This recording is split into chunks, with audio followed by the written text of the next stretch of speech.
Pane information iri kubuda panapa inotyisa kuti pane urongwa hukuru huri kurongwa naEmmerson Mnangagwa kuti abvise vice president Constantino nyika dzino Chiwenga pachinzvimbo chavo chevice president nekuda kwekuti vari kutaura against corruption. Ndo nyaya dziri kubuda panapa. Isu muri Zimbabwe chedu kukupai nyaya dzinenge dzine vari kudzibuditsa. Comrade vari panapa vari kubuditsa nyaya sezvazviri, but ndoda kuti tingoverenga nyaya kuti munyatsogara mune shuwa kuti nyaya haisiri ndaitaura, because ndakaramba ndichitaura panapa pasina panda kuverengerai muchangogaya kuti aiwa uyu ndiye ari kuuya nadzo nyaya idzi. Da kuti munyatsonzwisisa panapa. Comrade vari kuuya vachiti the plot by President Emmerson Mnangagwa to remove honorable vice president Constantino Chiwenga simply for speaking against corruption will have a big consequences on him. A group of lawless government ministers are planning to illegally amend the constitution so as to extend its rule. This move will catastrophic. So muri Zimbabwe ndo zviri kutaurwa naComrade ava. Isu hatizivi hedu kuti nyaya dzavo vanodzimirira here kana kuti vari nechepapo kana kuti ndiani, hatikakudze zita, asi Comrade ava vari kutaura zvinhu vachizivisa kune avo vanhu vari kuronga against VP Chiwenga. Kana makatiteerera mese mukuronga against VP Chiwenga, zivai kuti zvine maconsequences. Umwe munhu anosvuka muswe, umwe munhu anosvuka pekugara napo. General zviri kunzi havatambwe navo. Saka ndimamira zvakaita. Tisingakupedzere nguva muri Zimbabwe kubva takuzivisa zvimwe zvinhu zvamuchange makateerera panapa. Panapa muchange makateerera debate raNelson Chamisa. Nelson Chamisa akataura kuti hapana constitution munyika yeZimbabwe, saka hapana need yekuti munenge muchiti muri kudefenda. Chamunenge muchidefenda chii? So tiri kuona kuti pama-opposition leaders ese nekuwanda kwaakaita, Nelson Chamisa akangobuda aitaura kuti haiwa hapana constitution yekudefenda ende chichichi ndobva ataura zvake zvakawanda. But adaro taakuzoona izvozvi zvataura kuti I'm back into the politics. Saka muri Zimbabwe vada kunyatsoziva kuti ko zvii zviri kuitika, because muromo iwoyo akamboutaura ende apafuti apa paakautaura. Saka toda kunyatsonzwisisa, because iye kana achiti vanhu varonga zvavaronga vakawanda, iye ubva ataura zvakeka. So ari kutaura kuti iye ndiye ane following yevanhu vakawanda ende iye ndiye anoteererwa. Saka nyaya idzodzo muri Zimbabwe ndo nyaya dziri panapa, ndo discussion yamuchanzwa. Nyaya idzi dziri panyaya yeconstitution, nyaya yemubvunzo waChamisa wakamboutaura pai padandemutande achitaura kuti hakuna constitution saka hapana chekudefenda chichi. Ndo pane nyaya dzacho. Saka imimi ndoda kuti muteerere muzotudzawo zvamunofunga. Tiri kutendai chose nekuteerera nekusapota kwese kwamunoita pano. I understand what he means. I think there really needs to be a complete sit down of saying, okay, yes, we can find some good things that are in the constitution. We can pull some good things that are out of it. But really, to be honest, who are we as Zimbabweans? Is this really speak to who we are as Zimbabweans? Or are we now just sort of like, as he said, it's shredded. It's shredded. The amount of amendments that have happened have always been to favor those that are currently in power, just to make them more powerful, as we know. And so, yeah, those are just my thoughts as I'm listening to this. I might have some more thoughts later on. But initially, when I heard that, I was like, yeah, 100%, because I think that's exactly what needs to happen. We need a revamp, and it needs to now bring in every single Zimbabwean, not just the elite Zimbabweans, because even when that initial constitution was done, how many Zimbabweans were educated to that point that they could contribute to that? Or was it just the elite Zimbabweans who are still in the ruling power now that made the decisions of what that constitution was going to be? Where is the voice of the Zimbabwean individual when there's been referendums to change the constitution? How many people have had the autonomy to be able to vote when we know that elections and any type of voting is often rigged? These are things that I just don't know if we are like really scrutinizing. I'll end there for now.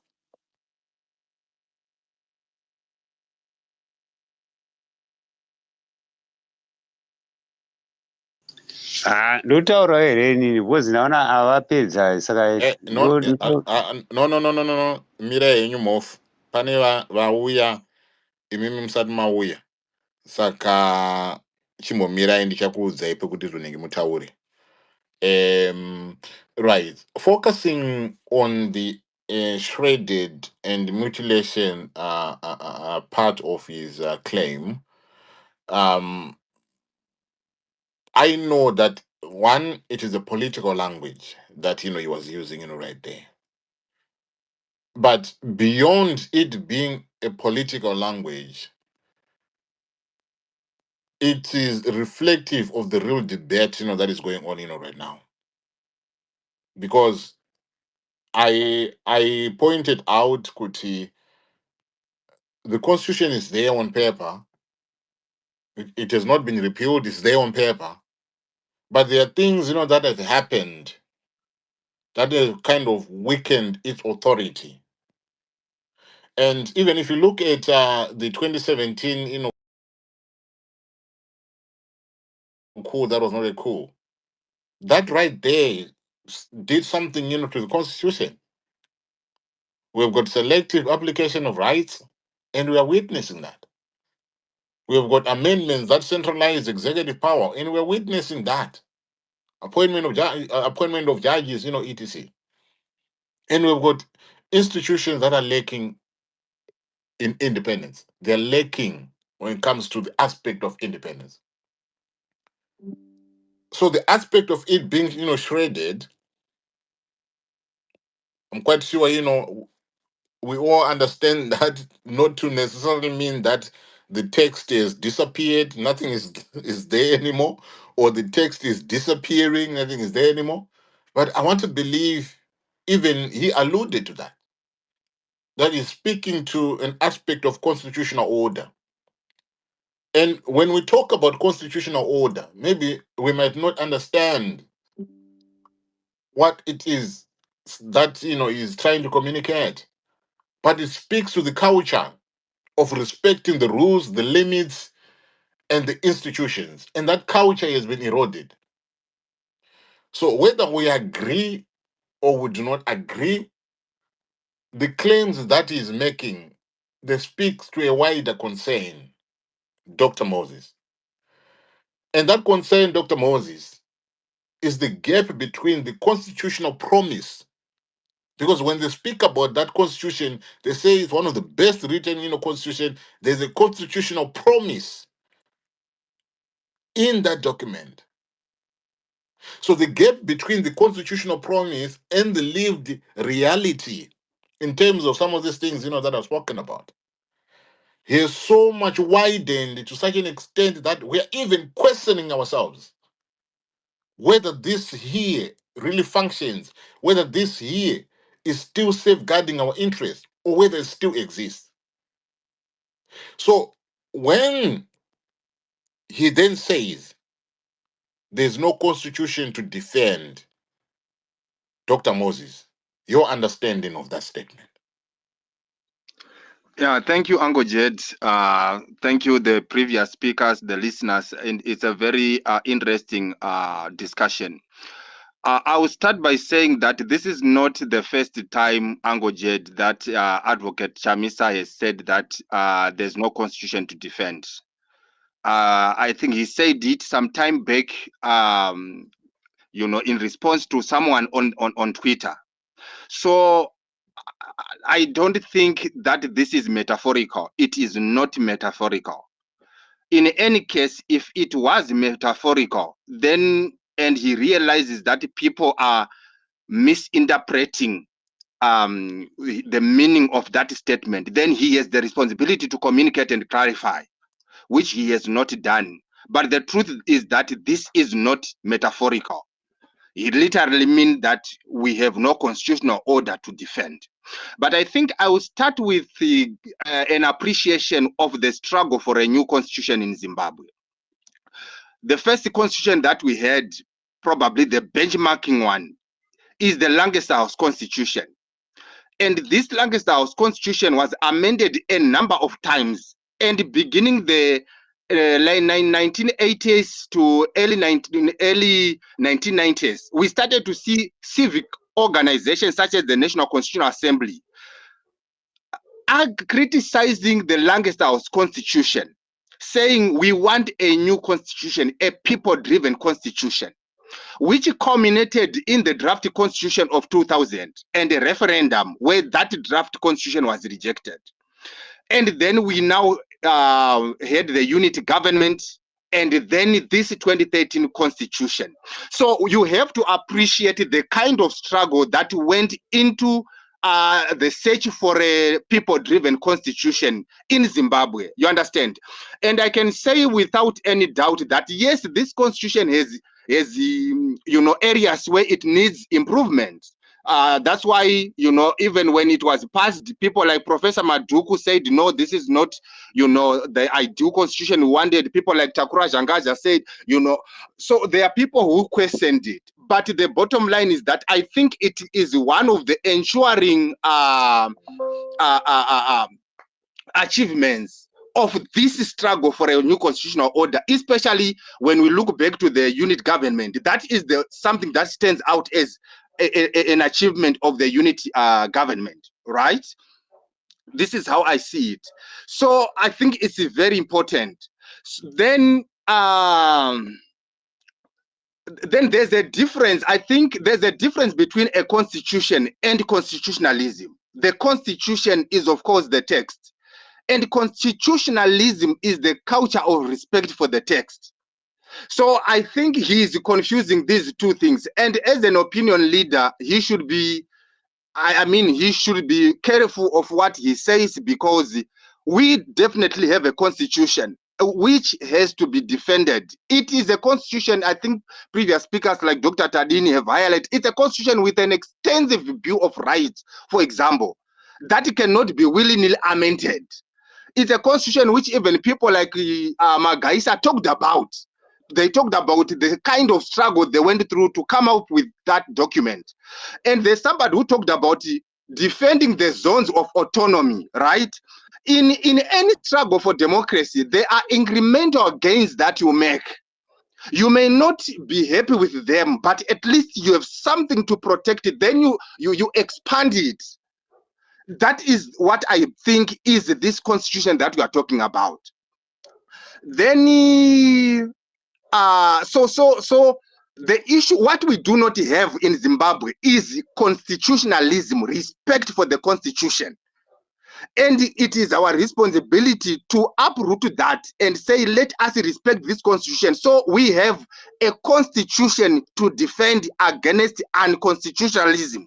That is the true position of the situation that we are facing as a nation. So it's kind of disturbing when somebody of the stature of Advocate Nelson Chamisa comes and say there's no constitution to defend. Then another thing, Ango Jed, is the context where this statement is said. Look at opposition figures like Vanabiti, Wakaita meeting paya vachida ku oppose the 2030 agenda. Sape Zauzika, Peace and all that. An institution that is defending the constitution.